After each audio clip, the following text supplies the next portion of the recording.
Saturdays are really sacred to me.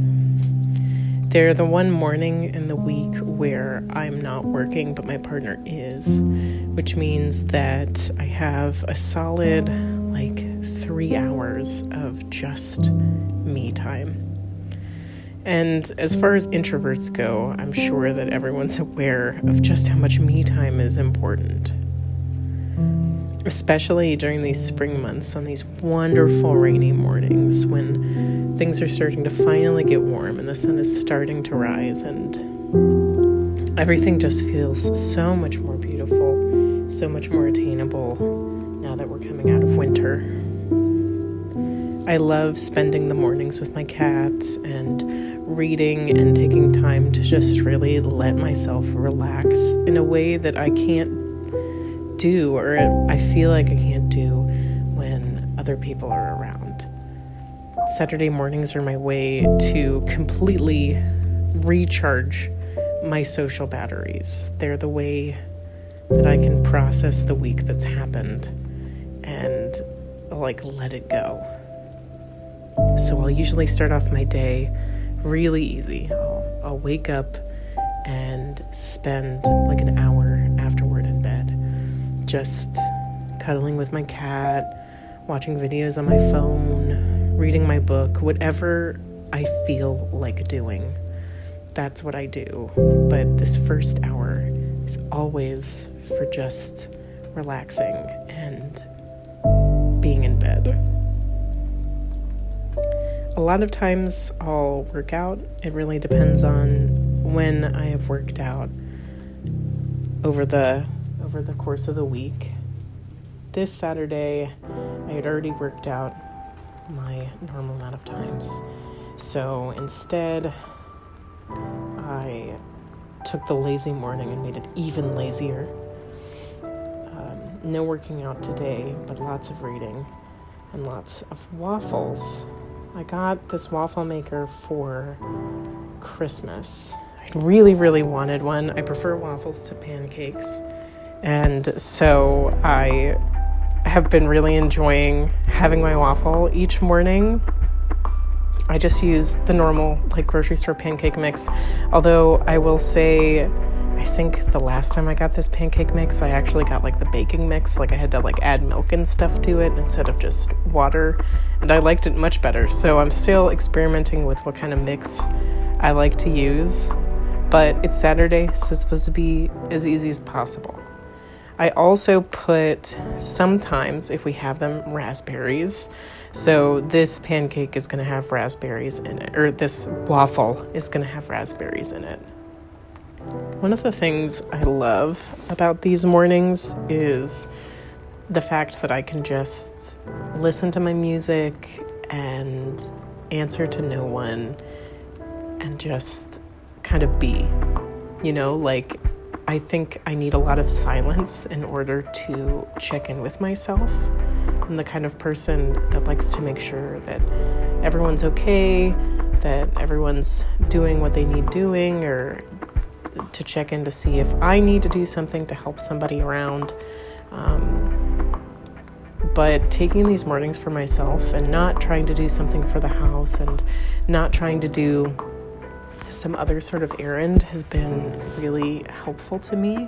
A time where the focus is only on myself is, I think, personally the best self-care that I usually do. I'm not very good at self-caring, but Saturday morning game is really where I flip and shine. I've been reading The Vanished Birds by Simon Jimenez. Actually, at the time of this posting, I'd finished The Vanished Birds by Simon Jimenez. The other book that Simon has written is The Spear Cuts Through Water, which was the first book that I read by him. And I loved that book. And I love this book too. I think it's a little bit sadder. And I really have this problem with sad books. I just can't bear it. I struggle to be able to bear the sadness. And so it can be really devastating and so beautiful. Like The Vanished Birds is a stunning book. I love the way that Jimenez writes. His characterization and his imagery are so good, but it's so sad, and my heart can't take it. Like I need some sort of hope at the end, some sort of like love and delight, and there is love and delight at the end, but it's a sad book is the point. It's a sad book, and it made me sad, and I always have trouble rating books highly or like enjoying books that make me sad. I don't know. I like books that make me scared. I like books that make me think, but books that make me sad, just, I have my own depression, man. I don't need someone else's depression, you know? That being said, if you've never read a Simon Jimenez book, I would absolutely recommend it. He really toes the line between literary fiction and sci-fi and fantasy. So if you like literary fiction, but you've never really liked sci-fi fantasy, but you kind of want to try it, he's definitely someone that I would recommend. He's so good at writing just gorgeously, while also incorporating magic and science fiction into his texts. So the premise of this book is that this spaceship captain is in charge of this child. She's being paid to be in charge of this child for the span of about 15 years. And they become a family. And it's sad. But there's so much intricacy to it. There's so much to explore with the text. And it's gorgeous. It's gorgeous, and so is The Spear Cuts Through Water. Of course, no self-care day is going to be as good as it could be without a bath. Don't mind the soap scum. My bath is just ugly. There are parts of our house that are being renovated and parts of our house that need to be renovated, but when you have an old little house, everything kind of needs to be redone. Back to the sweater game. Yeah, as you can see, this is a great shot of the bathroom. Not to completely derail, but this is a great shot of how my bathroom needs to be updated. But one day, it'll be the bathroom of our dreams.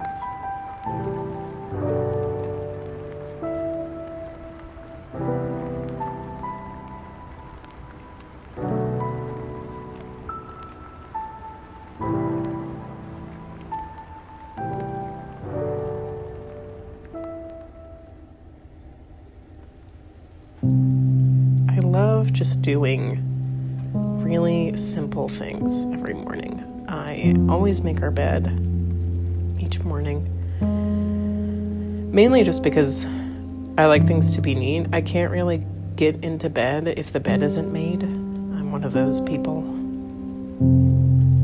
But also I like being able to do it each morning. It's a meditative, easy chore that makes the entire bedroom, which as you can see is pretty small, look so much neater and so much cleaner.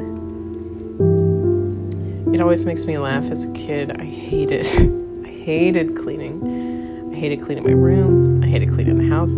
I hated cleaning. I would shove shit in my closet and call that cleaning. I just hated the whole shebang. And it took like college for me to actually become like a neat person. Maybe it was just the social awareness that other people were living in the space. But thank you for coming along with me on my Saturday. It's simple, it's sweet, but I think after a work week, it's just what you need.